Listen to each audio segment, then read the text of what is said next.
Good morning, students. Today we are going to start with our third chapter in your social science, that is nationalism in India.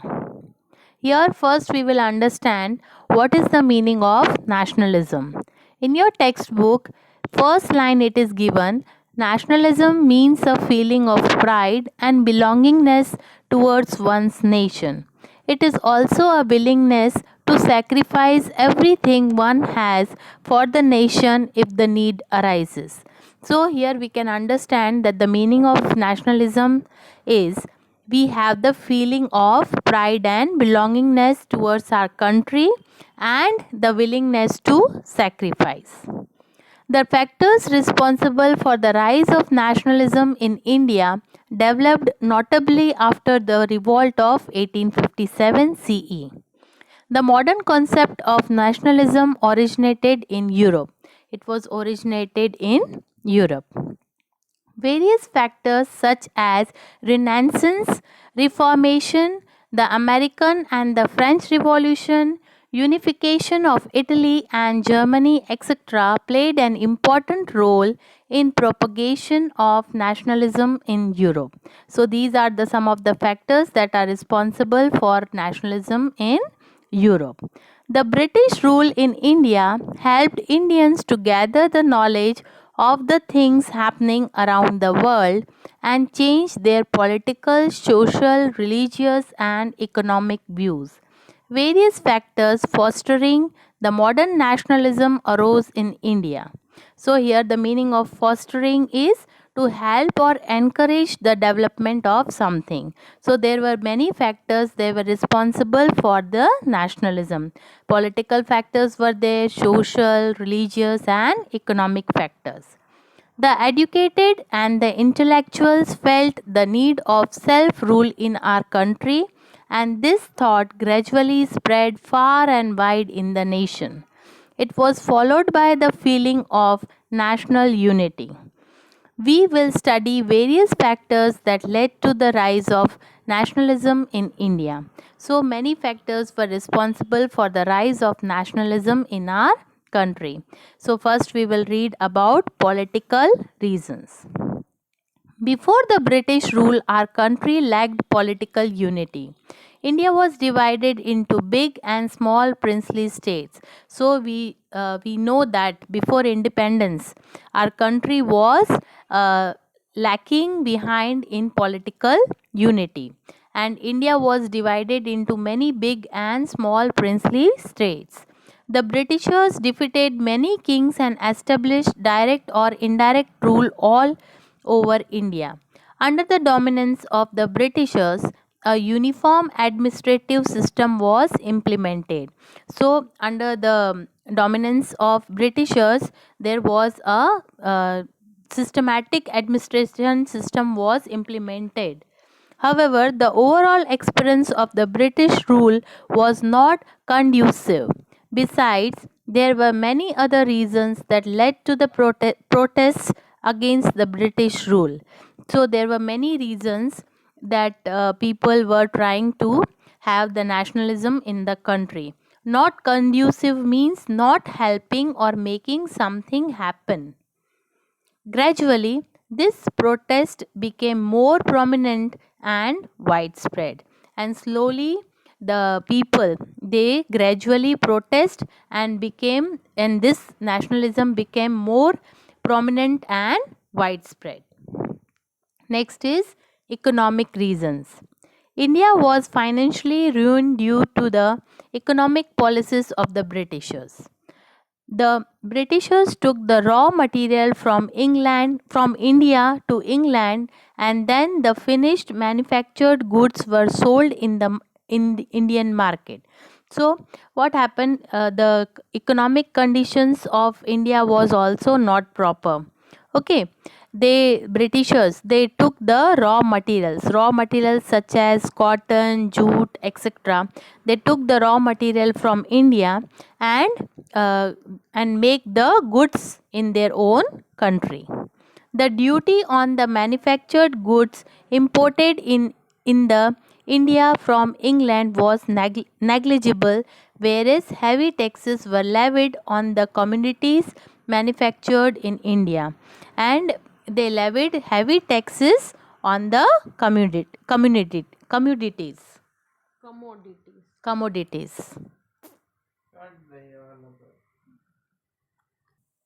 Hmm. The duty on the manufactured goods imported in India from England was negligible, whereas heavy taxes were levied on the commodities manufactured in India. So, the taxes, heavy taxes were there on the commodities of India. As a result, the Indian goods became more expensive than the imported goods, and because of that, Indian goods were expensive. In this cutthroat competition, the handicraft and the cottage industries of India could not sustain itself, and because of there was very tough competition, and because of that, handicraft and the cottage industries of India sustain. Could not sustain means could not survive. Many artists became unemployed. So many the artists and all they became unemployed. Soon the Indians realized that it was the British policy to prosper England at the cost of Indian economy. This fostered the feeling of nationalism in the people of India. So this was also one of the reason that the feeling of nationalism came in the people of India. Next is transport and telecommunication. The railway, telegraph, post, land, and waterways, etc., were developed in India by the British for the military, economic, and political reasons. So, Britishers, they started railways, telegraph, post, land, and waterways for their own reason. Okay, so they started all this for military reasons, economic, and political reasons. However, it turned out to be a boon in disuse for the Indians. People came closer to one another due to the development of these facilities. The people came closer, but it was their view. They made all these things for their own profit. Mobility of the intellectuals, artists, and business class increased, and they started exchanging thoughts and opinions. And opinions and thoughts were exchanged among them. Discrimination of caste.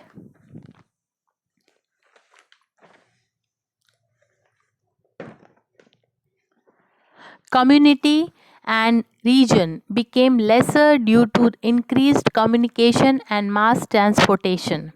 The national leaders could communicate their thoughts and plans to large number of people. So leaders also they can communicate their thoughts and plans with the people. Leadership was built at national level instead of regional level.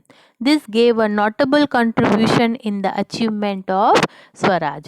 So, for the achievement of Swaraj, this transport and telecommunication was also one of the reason. Now, next your topic is literature and education. Education in English language paved way for the rise of Indian nationalism.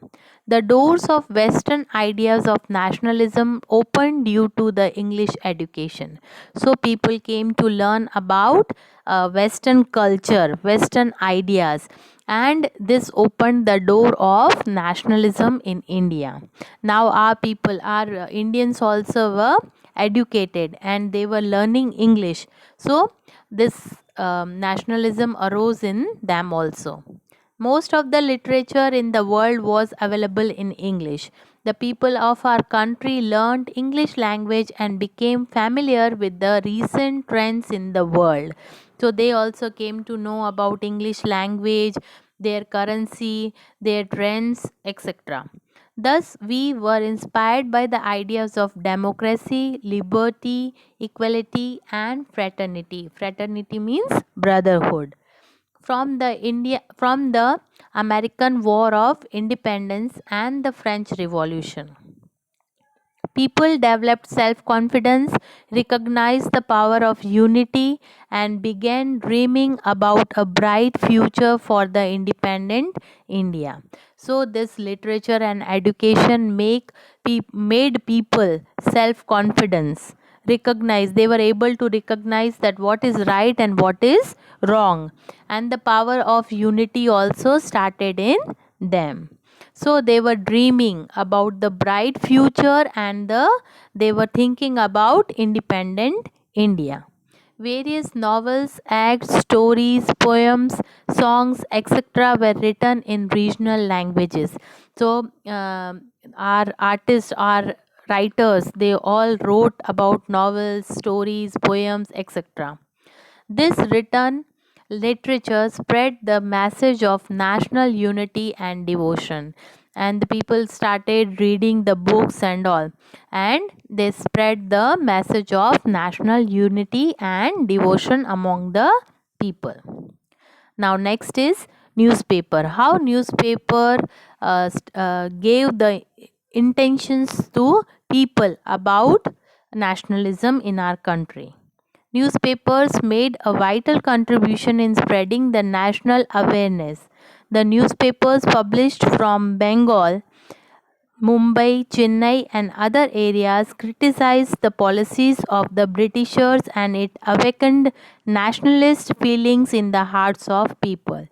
So, newspaper play an important role in the contribution of spreading national awareness in our country. Okay, people started reading newspaper, they came to know about the things, and newspapers were published in many languages, and they criticized the policy of Britishers.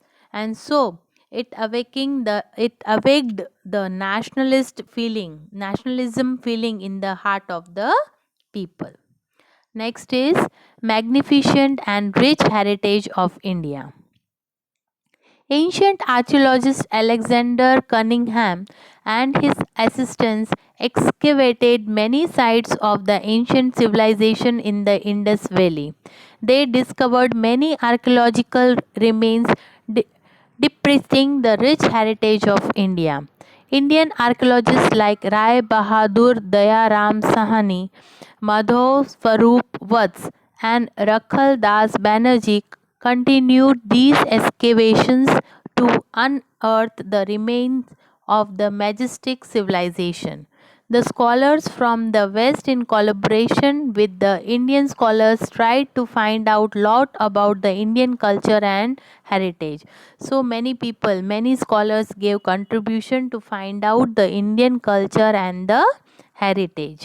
Ancient Indian books on medical science, astrophysics, diplomacy, and spirituality were translated into English and became known to be the people of India and the world. So people came to know about many books which were translated into English. As they were trying to learn English, they started reading books also in English about medical, about science, about diplomacy, spiritualities, etc. And a detailed research on the literacy and cultural heritage of India fostered the feeling of pride and nationalism. So this rich heritage of India also played an important role in starting the nationalism in our country. Now here it is given some things to know. You can read it and understand. It is very easy. You should know these things. On page number 15 it is given. Two boxes are given, two columns are given here. You can read it. Now next is establishment of the Indian National Congress. This topic also is very important. How the Indian National Congress came into India. The above stated factors and other regional organizations had contributed towards the establishment of the Indian National Congress. Some of the reasons are given here. Now we can see here, by the time Sir A.O. Hume retired as a British officer, he had realized that the British Empire was not as secure as it appeared to be. He believed that if the dissatisfaction among the people of India was not taken care of, there were chances of reoccurrence of revolts similar to the one in 1857 CE. In order to keep the general dissatisfaction at bay, he thought of establishing a political organization. So, Sir A. O. Hume started this Indian National Congress. Okay, he thought that Indians, if we are not taking care, this satisfaction does not go among the people, then because of this satisfaction, he thought of establishing a political organization, and it was Indian National Congress. Now next page you can see here.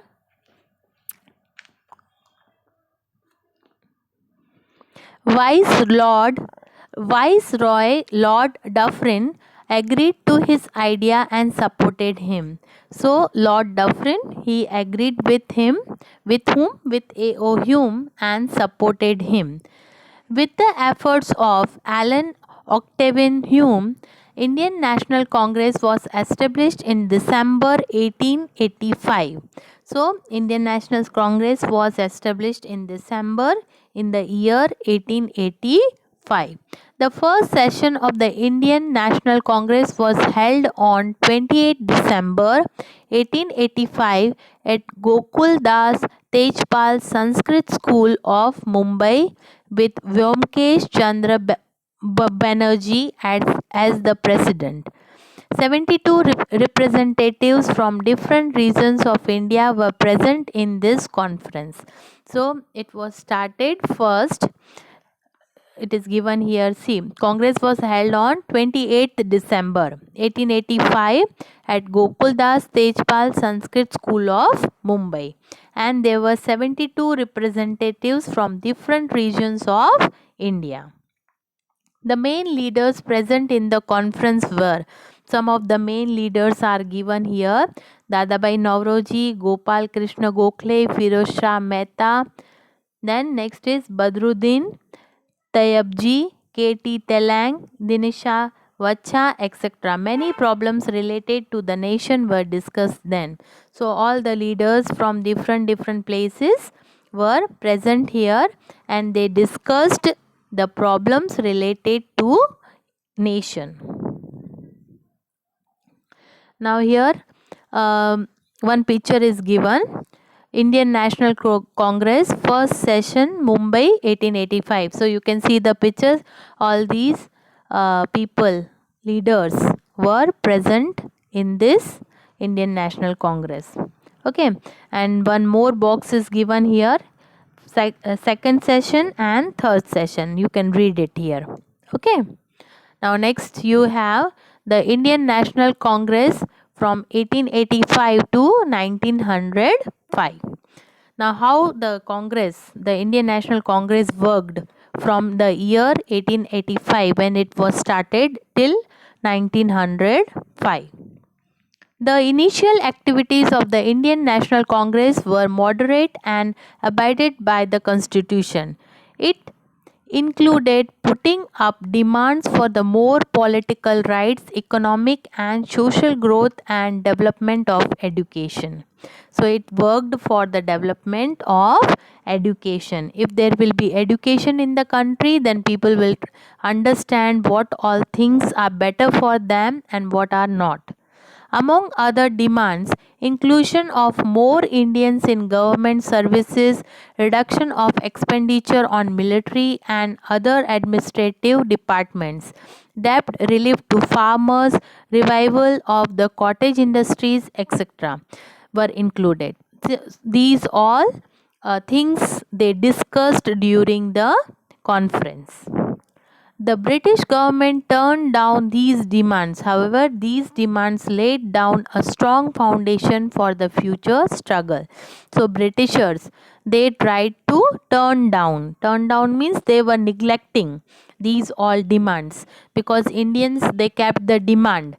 But the Britishers, they did not want, because if they will take all this demand, then their power will be lesson. So these demands were laid down by the Britishers. And the Indians were thinking about the strong foundation for their future. The Indian National Congress passed many resolutions such as the expansion of the legislative councils and keep at least 50% elected representatives in it at the central and regional level. The parliament should be more answerable and transparent to the regional assemblies. Due to the demand of the Indian National Congress, the British government granted more freedom to the press and granted more personal liberty and freedom of speech to the people of India.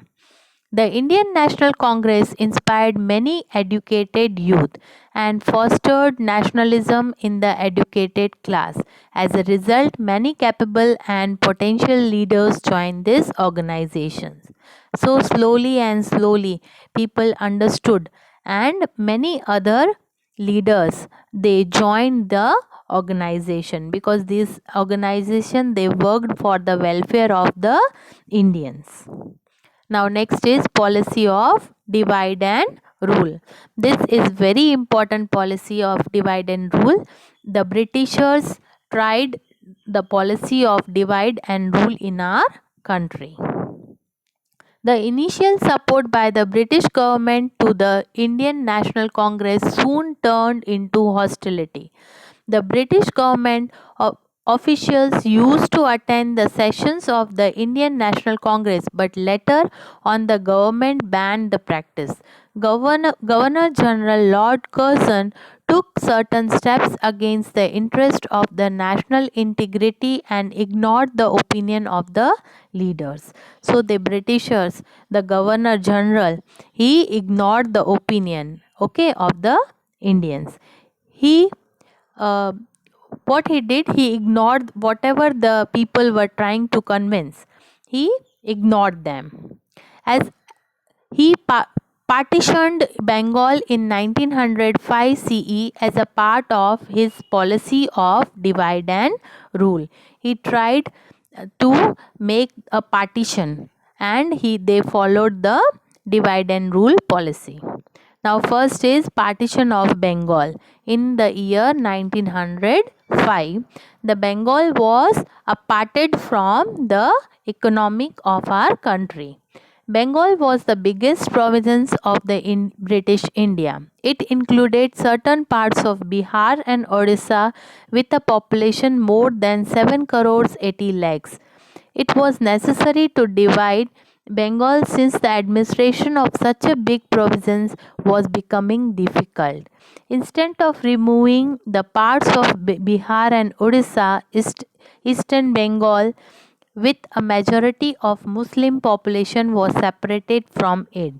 Bengal was the most active province in the nationalist activities at that time. The main intention of Lord Curzon was to promote communal differences between Hindus and Muslims by this action, and thus weaken the momentum of political awakening among the people. National leaders and the common people understood the intention behind the partition and opposed it